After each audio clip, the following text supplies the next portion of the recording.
Hello दोस्तों, take ITI में आपका स्वागत है। दोस्तों, रेलवे टेक्नीशियन भर्ती 2024 का एक नया नोटिस जारी हुआ है, जो कि आपको हम बता देते हैं कहाँ से जाकर डाउनलोड भी करिएगा। इसका ऑफिशियल नोटिस है।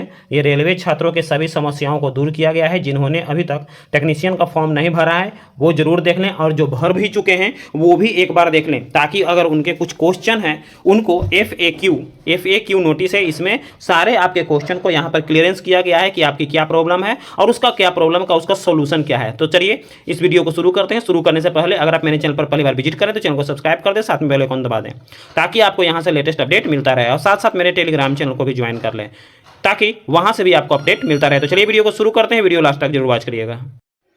देखिए दोस्तों, हम डायरेक्ट आप आरआरबी गुवाहाटी या तो कोई भी जोन खोल सकते हैं, वहाँ से भी आप देख सकते हैं। और जब इसमें नीचे की ओर आप बढ़िएगा तो नीचे ऑलरेडी दिया हुआ है 27 मार्च को ये अपडेट हुआ है 2024 जो एम्प्लॉयमेंट न्यूज है। Railway requirement technician frequency ask question यानी FAQ जिसको बोलते हैं, हिंदी में दिया हुआ है। अगर किन्हीं को इंग्लिश वर्जन चाहिए तो इंग्लिश वर्जन में भी 14 मार्च को ही दिया था, जो कि 14 मार्च का पहले का क्वेश्चन था। अभी कुछ और जो नया क्वेश्चन है उसको अपडेट किया गया है कि आपके मन में क्या क्वेश्चन है और उसका क्या सॉल्यूशन है। तो आप यहाँ से भी जाकर के डाउनलोड कर सकते हैं, या तो हम अपने डाउनलोड किए हुए वहाँ हम आपको दिखाते हैं, और इसको हम अपने टेलीग्राम चैनल पर भी डाल देंगे, वहाँ से भी आप जाकर देख सकते हैं। तो चलिए उसमें चलते हैं।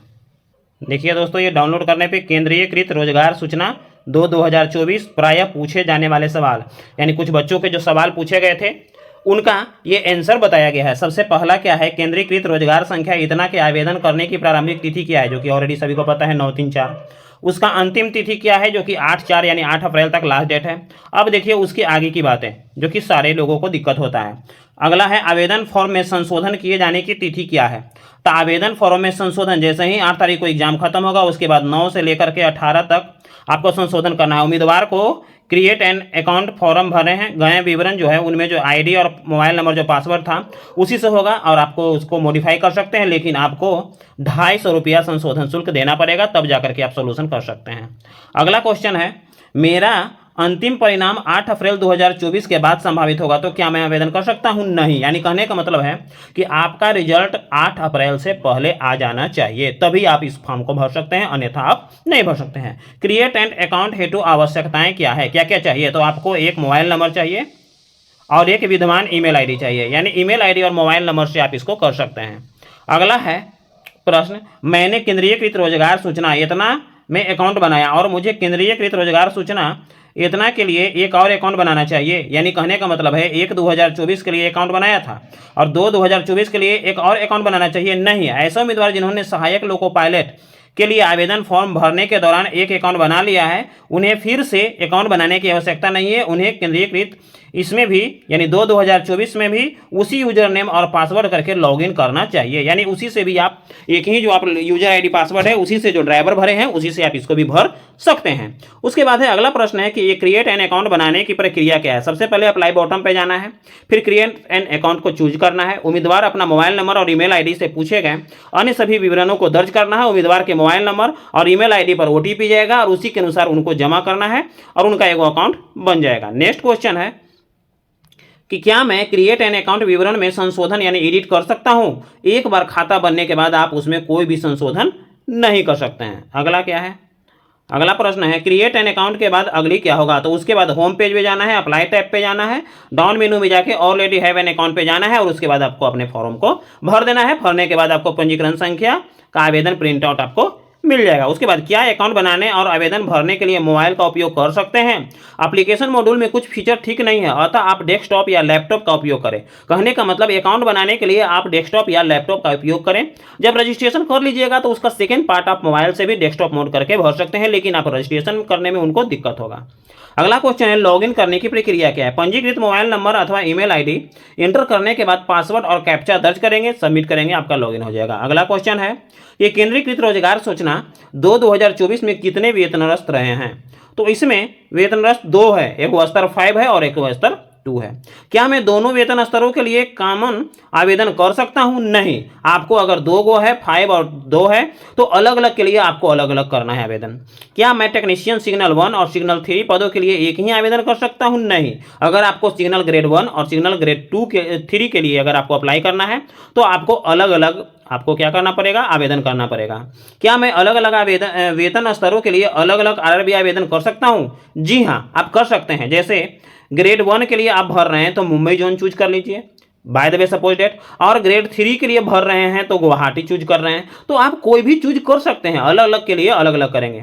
क्या दोनों आवेदन के लिए शुल्क एक है? नहीं। जी हाँ, अगर आप अलग अलग चॉइस करिएगा तो आपको शुल्क भी, जो आवेदन शुल्क है, आपको अलग अलग पे करना पड़ेगा। क्या मैं एक ही वेतन स्तर के लिए एक से अधिक आरआरबी आवेदन कर सकता हूं? नहीं, एक वेतन स्तर के लिए सिर्फ आप एक आरआरबी करना होगा। अगला क्वेश्चन जो कि 18 नंबर है, बहुत ही इंपॉर्टेंट है। मेरे पास भौतिकी और गणित के साथ +2 दोनों में योग्यता है, निर्धारित ट्रेड में आईटीआई है। क्या मैं टेक्नीशियन ग्रेड पदों के लिए 2 आवेदन कर सकता हूं? तो नहीं, आप नहीं कर सकते हैं आवेदन। नहीं, उम्मीदवारों को किसी परिस्थिति में एक वेतन स्तर के लिए एक ही फॉर्म करना है, दूसरा फॉर्म अप्लाई नहीं करना है। अलग अलग वेतन स्तर होगा तो अलग अलग फॉर्म अप्लाई कर सकते हैं। अगला है, मेरा लेसिक सर्जरी है, क्या मैं आवेदन के पात्र हूं? लेसिक सर्जरी वाले उम्मीदवार चिकित्सा मानक A3 आवश्यकताओं को वाले पदों पर नहीं, कृपया पैरामीटर 3 देख लें। यानी कहने का मतलब है जिसका A3 जो पावर दे रहा है उसमें वो नहीं कर सकते हैं, बाकी के लिए पैरामीटर देख लें, जो बी दिया हुआ है उसके अनुसार करें। आधार सत्यापन की आवश्यकता क्यों है? परीक्षा केंद्रों पर सुगम प्रवेश पत्र यानी आसानी से एंट्री करने के लिए आपको आरआरबी किसी तीसरे पक्ष के साथ आधार विवरण साझा नहीं करेंगे, और इस केंद्रीकृत रोजगार सूचना के उद्देश्यों के अलावा किसी अन्य उद्देश्य से आपका उपयोग नहीं किया जाएगा, इसलिए आपका आधार का सत्यापन कर सकते हैं। यदि मेरे पास आधार नहीं है तो मुझे क्या करना चाहिए? उम्मीदवार के पास आधार नहीं हो तो क्या क्या चीज है, वो सारी चीजें बताया गया है, देख लीजिए। इतना चीज आपके पास अगर है तो आप कर सकते हैं। Driving licence, passport, pan card, मतदाता यानी वोटर कार्ड, नियोजन यानी सरकारी कोई भी, या स्कूल, कॉलेज या विश्वविद्यालय से अधिकृत कुछ भी है, इससे भी आप कर सकते हैं। यदि मैंने अपना नाम पहले ही परिवर्तन कर लिया है तो मुझे इस संदर्भ में कौन सा दस्तावेज प्रस्तुत करना है? आवेदक के पास नाम परिवर्तन से संबंधित राजपत्र, सूचना अथवा प्रासंगिक कानूनी दस्तावेज होना चाहिए। भर्ती प्रक्रिया के दौरान मांगे जाने पर इसे प्रस्तुत करने के लिए तैयार रहना चाहिए। इसे दस्तावेज के समय प्रस्तुत किया जाना चाहिए। आवेदक को क्रिएट एन अकाउंट के दौरान मूल नाम और परिवर्तित नाम दोनों भरना है, क्योंकि उसमें भरना रहेगा ऑप्शन में। यदि मैं माई अकाउंट में साइन इन करने के लिए पासवर्ड भूल जाऊं तो क्या करूं? लॉगिन पेज पे जाना है और फॉरगेट पासवर्ड दर्ज करना है, जिसमें ईमेल आईडी पर या मोबाइल नंबर पर आपका पासवर्ड आ जाएगा, और पासवर्ड फिर चेंज कर देना है। उसके बाद है, क्या मैं अपना पासवर्ड बदल सकता हूं? हाँ, आपका मन है तो पासवर्ड बदल सकते हैं। क्या मैं अपना चुना हुआ आरआरबी बदल सकता हूं? आवेदन जमा करने के बाद आप चुने हुए आरआरबी बदल, यानी एक बार जो आरआरबी आप सेलेक्ट कर लिए उसको नहीं बदल सकते हैं। क्या मैं आवेदन प्रक्रिया के दौरान अपना विवरण संशोधित कर सकता हूं, यानी एडिट कर सकता हूं? हाँ जी, एडिट कर सकते हैं। एडिट करने के लिए आपको वही फिर से जो अथॉरिटी चार्ज जो है वो लगेगा। मुफ्त रेलवे पास फ्री ट्रेवल के लिए कौन पात्र हैं? तो जो SC और ST कैंडिडेट हैं वही इसके लिए पात्र हैं, बाकी कोई नहीं है। मैं मुफ्त रेलवे फ्री ट्रेवल अथॉरिटी का लाभ उठा सकता हूँ? यह सुविधा केवल SC ST के लिए, वही जो अभी बताए हैं। उसके बाद है कि मैं मुफ्त यात्रा सुविधा कैसे प्राप्त करूँ? ये SC और ST के अलावा किन्हीं को नहीं मिलेगा, कोई भी नहीं। मैं अपना जाति प्रमाण पत्र अपलोड करने में असमर्थ हूँ। जांच कर लें कि स्कैन किया गया दस्तावेज PDF प्रारूप में है अथवा नहीं, और उसका JPG 500 से कम होना चाहिए, तभी आपका ये अपलोड होगा, नहीं तो नहीं होगा। उसके बाद EBC क्या है? EBC का अर्थ है पिछड़ा वर्ग, आर्थिक रूप से पिछड़ा वर्ग, यानी EBC उम्मीदवार है जिनका वार्षिक आय 50,000 से कम है, और उनको सिर्फ इसमें यही होगा कि उनको पैसा नहीं लगेगा, यानी 250 रुपया लगेगा, वो भी रिफंडेबल जो है, पूरा का पूरा पैसा रिटर्न हो जाएगा। अन्य पिछड़ा वर्ग और अति पिछड़ा वर्ग भ्रमित नहीं होना चाहिए इसमें। अगला है, EBC उम्मीदवार को क्या लाभ है? EBC उम्मीदवार को शुल्क मेरियात है, यानी कहने का मतलब शुल्क में ही उनको रिबेट मिलेगा और कुछ नहीं। मैं एक EBC हूं, अगर मेरे पास EBC प्रमाण पत्र नहीं है तो मुझे क्या करना चाहिए? आवेदन जमा करने से पहले उम्मीदवार के पास केंद्रीकृत रोजगार सूचना अनुलग्न के अनुसार एक वैध आय प्रमाण होना चाहिए, तभी आप इसके लिए एलिजिबल होंगे। नेक्स्ट है, क्या EBC के पद आरक्षित हैं? नहीं, ऐसा नहीं है, ये बिहार में सिर्फ है कि EBC के लिए होता है, और यह अदर स्टेट का अपना अपना है, ऐसा नहीं है कि आप सेंट्रल में भी हैं। सेंट्रल में सिर्फ होगा जनरल, OBC, EWS, यानी जनरल, BC, EWS और SC ST। उम्र की गणना की अंतिम तिथि यानी 1/7/2024 तक ही आपको देखना है, जो कि कॉलम 5.0, 5.1 और 5.2 में दिया हुआ है। अगला है, अनुसूचित जाति, अनुसूचित जनजाति, पिछड़ा वर्ग, आर्थिक रूप से कमजोर का अंतिम तिथि क्या है, यानी लाभ लेने के लिए? तो SC ST OBC के रूप में EWS ग्रुप में आरक्षण का लाभ लेने के लिए उम्मीदवार का यह सुनिश्चित करना होगा कि उनके पास केंद्रीकृत रोजगार के तहत जाति समुदाय का दस्तावेज होना चाहिए, तभी वो इसके लिए अंतिम तिथि के अनुसार होना चाहिए, तभी वो इसके पात्र होंगे, अन्यथा नहीं। ईडब्ल्यूएस के तहत आरक्षण का लाभ प्राप्त करने के लिए क्या मापदंड है? तो उसके लिए जो मापदंड है पारा दिया हुआ है 8.8, उसको पढ़ लीजिए। शुल्क में रियायत के लिए कौन उम्मीदवार पात्र हैं? तो सिर्फ एससी, एसटी और भूतपूर्व सैनिक हैं, जो महिलाएं हैं, ट्रांसजेंडर हैं, अल्पसंख्यक हैं, उनको, उनके अलावा किसी को नहीं। उसके बाद अगला क्वेश्चन है, मैं वर्तमान में सशस्त्र बल सेवा में कार्यरत हूँ, क्या मैं एक भूतपूर्व सैनिक के रूप में आवेदन कर सकता हूँ? तो हाँ, आप कर सकते हैं। मैंने पहले ही एक भूतपूर्व सैनिक के रूप में सिविल रोजगार हासिल कर लिया है, क्या मैं इसके लिए लाभ को प्राप्त कर सकता हूँ? तो उनका जवाब है कि सैनिक होने से पहले भूतपूर्व सैनिक के पदस्थ आरक्षण का लाभ को प्राप्त कर केंद्रीय सिविल कोड ग्रुप सी और ग्रुप डी रोजगार प्राप्त कर लिया है, वे केंद्रीकृत ग्रुप सी, पूर्वोत्तर ग्रुप डी उच्च ग्रेड के कैंडिडेट। यानी कहने का मतलब एक बार जिस लेवल में आप आ गए हैं उससे अपर लेवल में जा सकते हैं, उससे डाउन लेवल में नहीं, और उसके सेम लेवल में नहीं जा सकते हैं। किन उम्मीदवारों को दस्तावेज सत्यापन करने की अनापत्ति यानी एनओसी प्रमाण पत्र की आवश्यकता है? जो खास करके भूतपूर्व सैनिक है और या तो फिर कहीं आप रोजगार कर रहे हैं यानी सरकारी जॉब में है। पीडब्ल्यूडी विकलांगता का बेंचमार्क क्या है? बेंचमार्क है 40% या उससे अधिक का विकलांग होना चाहिए। क्या पीडब्ल्यूडी अनारक्षित रिक्तियों के सापेक्ष आवेदन कर सकते हैं? पीडब्ल्यूडी उम्मीदवार किसी भी पद के अनारक्षित रिक्तियों के सापेक्ष आवेदन कर सकते हैं। अगला, मुझे पदों के विभिन्न विकलांगताओं की उपयोगिता के बारे में पता चला है। पीडब्ल्यूडी के लिए किसी भी पद की उपयोगिता और अन्य विकलांगता की उपदृष्टि से विवरण के साथ बेंचमार्क विकलांग व्यक्तियों के लिए उपयुक्तता कॉलम के तहत प्रत्येक पद के लिए सामने पोस्ट पैरामीटर तालिका दर्शाया गया है, उन्हीं का आपको करना है। अस्क्राइब सुविधा से क्या लाभ होगा, उनके कौन पात्र होंगे? तो दृष्टिबाधिता वाले होंगे, विकलांग वाले होंगे। क्या CCAA के लिए आरक्षण है? नहीं, उसके लिए आरक्षण नहीं है। मेरी अप्रेंटिस प्रशिक्षण 3 वर्ष से अधिक की थी, क्या मुझे अपने अप्रेंटिस प्रशिक्षण पूरा करने की अवधि में छूट मिलेगा? 1961 के तहत आपको आधार पर छूट दी जाएगी, परंतु इस छूट की अधिकतम 3 वर्ष से अधिक नहीं होगी। उसके बाद आवेदन शुल्क की वापसी के लिए कौन पात्र है? केवल CBT में भाग, यानी जो एग्जाम देंगे वही इसके पात्र हैं, बाकी को पैसा रिफंड नहीं होगा।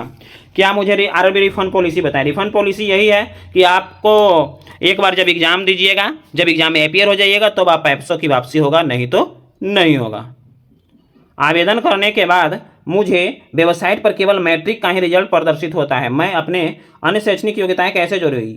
योग्यता टैब पर क्लिक करके सुगमता शैक्षणिक योग्यता का चयन करें और शैक्षणिक योग्यता का विवरण भरें। अन्य शैक्षणिक योग्यताएं जोड़ने के लिए ऐड बटन का, यानी जैसे जैसे उसमें मैट्रिक का ही ऑप्शन दे रहा है और अगर जोड़ना है तो प्लस जो है प्लस वाले पर क्लिक करिएगा, नया नया जुड़ते जाएगा। मुझे आवेदन में कौन सी तारीख दर्ज करनी चाहिए यदि मैट्रिक और अन्य योग्यता प्रमाण पत्रों पर केवल उत्तीर्ण का महीना और वर्ष है? तो जैसे अप्रैल 2022 दिया हुआ है तो 30/4/2022 के रूप में आप लिख सकते हैं, अपने से 30/4 लिख सकते हैं। अगर जून है, जून 23 लिखा हुआ है तो 30 जून 2023 ऐसे करके आप भरिएगा। अगला क्वेश्चन है कि यदि जिला और राज्य विभाजन किया गया, मुझे किस जिले का राज्य उल्लेख करना चाहिए? वर्तमान जिला राज्य का उल्लेख जहां करेंट में आप हैं उसी का आपको इंडिकेट करना है। उसके बाद है, मैंने इंजीनियरिंग में डिप्लोमा की है, क्या मैं टेक्नीशियन ग्रेड 3 के आवेदन कर सकता हूं? नहीं कर सकते हैं।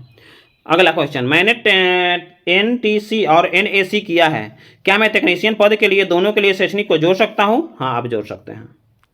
नेक्स्ट क्वेश्चन है, मैंने NTC, NAC और इंजीनियरिंग डिप्लोमा किया है, क्या मैं अपने आवेदन में दोनों योग्यताएं को शामिल कर सकता हूं? उम्मीदवार ग्रुप 3 के लिए यदि उनके पास ये सब योग्यता है तो इनके अतिरिक्त सिग्नल ग्रेड 1 पद के लिए भी आवेदन कर सकते हैं। उसके बाद अगला क्वेश्चन है, मैंने इंजीनियरिंग में डिप्लोमा डिग्री दोनों पूरी कर ली है, क्या मैं टेक्नीशियन ग्रेड 1 के लिए योग्यताएं शामिल है? तो हाँ। उसके बाद है, मैंने 2 साल का डिप्लोमा पूरा किया है, क्या मैं आवेदन का पात्र हूं? तो आप नहीं हैं। 58 में देख लिया, मैं एक ग्रेजुएट एक्ट अप्रेंटिस हूं, क्या मैं टेक्नीशियन लेवल 2 के लिए आवेदन कर सकता हूं? नहीं कर सकते हैं। क्यों नहीं कर सकते हैं? आप नहीं कर सकते, ग्रेजुएट एक्ट अप्रेंटिस का कोर्स कंप्लीटेड एक्ट अप्रेंटिस के बदले स्वीकार नहीं किया जाएगा। आवेदन के लिए कौन कौन दस्तावेज अपलोड करना है, क्या क्या चीज़ चाहिए आपके पास?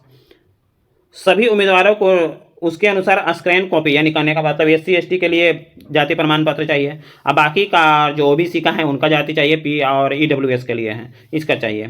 अपलोड किए गए दस्तावेज का आकार क्या है? 500 KB से कम होना चाहिए। फोटो JPG में होना चाहिए, 30 KB से 70 KB के बीच। सिग्नेचर 30 KB से 70 KB के बीच होना चाहिए। मैं आवेदन शुल्क का भुगतान कैसे कर सकता हूँ। आवेदन शुल्क का भुगतान केवल नेट बैंकिंग, क्रेडिट और डेबिट कार्ड, यूपीआई ये सब के माध्यम से कर सकते हैं। मुझे आवेदन करने के लिए कितना फीस चाहिए, जो कि वहाँ पर दिया हुआ है। आपका फी कितना लगेगा, पैरामीटर देख लीजिए 7 नंबर। अगला है भर्ती की प्रक्रिया कितने चरणों में होगा, 2 चरण में, एगो सीबीटी और दस्तावेज हो जाएगा, मेडिकल हो जाएगा। इसमें अच्छा सॉरी, इसमें 2 चरण ही होगा, एक सीबीटी हो जाएगा, एगो दस्तावेज सत्यापन हो जाएगा, मेडिकल तो फिर लास्ट में है। टेक्नीशियन सिग्नल 1 के लिए सीबीटी का पाठ्यक्रम क्या है, सीबीटी का भी पाठ्यक्रम 13.A में दिया हुआ है। टेक्नीशियन ग्रेड 3 के लिए भी दिया हुआ है, क्या पाठ्यक्रम है, क्या सब्जेक्ट में आएगा। उसके बाद है क्या सीबीटी के नकारात्मक अंकन का प्रावधान है, तो हाँ जी हाँ है, 1/3 है। मुझे परीक्षा के लिए अपनी पसंद की भाषा कहाँ चुननी है, जो कि वहाँ पे ड्रॉप डाउन करिएगा, तो मिनी में 15 को भाषा है, 15 भाषा में जिस भाषा के आप जानते हैं उस भाषा को आप चुनाव कर लीजिएगा। उसके बाद है क्या मुझे उन सभी टेक्नीशियन ग्रेड 3 के पदों की वरीयता का क्रम चयन करना चाहिए जिसके लिए मैं पात्र हूं, जी हाँ, जिसके लिए सलाह दिया जाता है कि वे चुने गए आरआरबी जितने भी पद के पात्र हैं उनकी वरिष्ठता के क्रम को इंगित करें। आंशिक प्राथमिकता वाले उम्मीदवार केवल उन विशिष्ट रेल जोन और पदों की श्रेणियों का विचार किया जाएगा जिसका चयन उनके द्वारा किया जाएगा। आवंटन उस समय के रिक्त उपलब्धता के अधीन होगा और कुछ पदों श्रेणियों में कोई वरीयता नहीं दी जाती है, इसे उन पदों के लिए अनिश्चित माना जाना चाहिए। एक बार प्राथमिकताएं सबमिट करने के बाद उसे अंतिम माना जाएगा और उसमें कोई भी बदलाव नहीं होगा। अब है आवेदन जमा करने से संबंधित प्रश्नों के मामले में मुझे किससे संपर्क करना चाहिए, यानी किन से आपको संपर्क करना है। तो देख लीजिए, हेल्पलाइन नंबर 2024 दिया हुआ है जो कि 10 बजे से 5 बजे तक करना है, जो कि ईमेल दिया हुआ है इस पे करना है, या फ़ोन पे करना है जो कि 10 से 5 बजे तक करना है। मुझे कैसे पता चलेगा कि मेरा आवेदन अंततः जमा हो गया है। ऑनलाइन आवेदन की अंतिम तिथि स्वीकृत शुल्क भुगतान की पुष्टि प्राप्त करने के बाद ही होगा। आवेदक को इसके लिए ईमेल और SMS के माध्यम से इसको करना है। मेरे आवेदन के अस्वीकृत मामले में क्या मेरे भुगतान शुल्क वापस किया जाएगा, नहीं, अस्वीकृत होगा तो कोई भी नहीं होगा वापस। क्या मैं आवेदन का प्रिंट आउट ले सकता हूँ, जी हाँ ले सकते हैं, ताकि आपको भविष्य में उसका काम हो। प्रश्न थे उसका सॉल्यूशन बताया गया है ताकि पूरा का पूरा क्लियरेंस हो जाए। तो जो भी फॉर्म भरे हैं या जो नहीं भी भरे हैं वो इससे क्लियरेंस हो करके अपना चुनाव सही से करें। तो दोस्तों ये वीडियो कैसा लगा, अच्छा लगे तो एक लाइक जरूर कर दें और अपने दोस्तों को भी शेयर कर दें। जय हिंद, वंदे मातरम।